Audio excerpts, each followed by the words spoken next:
There is a specific, terrifying moment when you look in the mirror, literally or metaphorically, and realize you have no idea who is staring back. We usually express this by saying, "I've lost myself."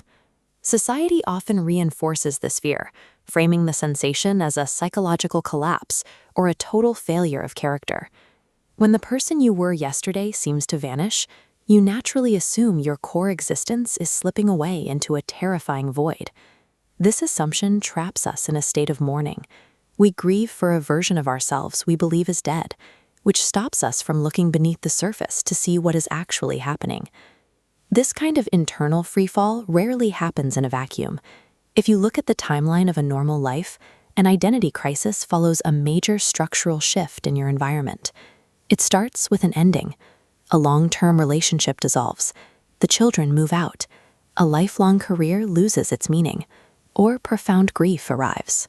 These external events leave behind a vacuum.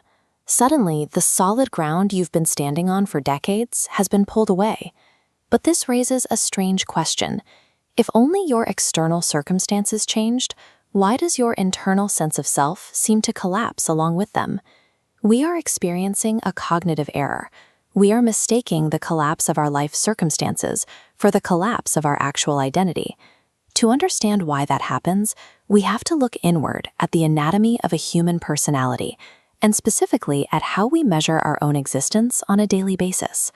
Over the years, we rarely interact with our true selves. Instead, we build an identity structure based on outputs and roles. Constructed from how we perform, who relies on us, and the pain we manage, this adaptation locks tight to keep you safe. Because this adaptive armor is so effective, we eventually forget there is anything underneath it. We begin to confuse the armor for the person wearing it. The problem is that this rigid identity structure was designed to survive a specific environment in your past. It has an expiration date. When your environment changes, the kids leave or the job ends, a mechanical failure occurs. The external pressures holding that adaptive structure together vanish. Without those roles, the structure fails. It cracks, fragments, and collapses under its own weight. Your true self remained stationary while the armor fell. It was simply buried under years of necessary adaptation. This sensation of loss is actually the mechanical loosening of a false or incomplete identity that you no longer need for survival. Sitting in the quiet aftermath of a major life shift, this mechanical breakdown still feels like a catastrophe.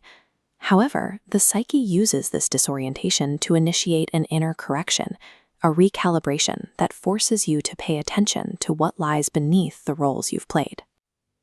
The alarms sound because the version of you that learned to function is now too small to carry the whole of who you are. The life you built around adapting to others has finally lost its power to suppress and hide what is genuinely true inside of you. This disorientation confirms that you have successfully outgrown your own survival mechanisms. This understanding dictates a new response to the current pain.